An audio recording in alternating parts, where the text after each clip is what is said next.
Mani, alam mo, kapag bumalik ako sa mga laalang pagkabata ko sa probinsya, parang kahapon lang lahat. Yung simpleng buhay, yung bang mga bagay dati, Madi, na hindi mo pinapansin pero ngayon, namimiss mo na. Madi, tuwing umaga, gigising ka sa tilaok ng manok at hindi sa alarm clock. Tapos paglabas pa ng bahay mo ay mararamdaman mo agad ang labigan ng simoy ng hangin at amoy na amoy mo ang halimuyak ng mga bulaklak at damo na basa dahil sa hamog.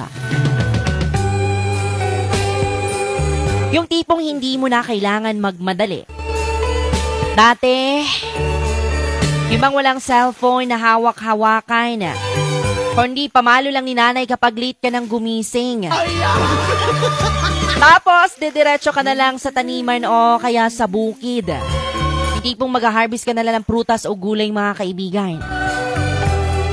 Laging may mga alagang kambing o mga hayop, pati ba't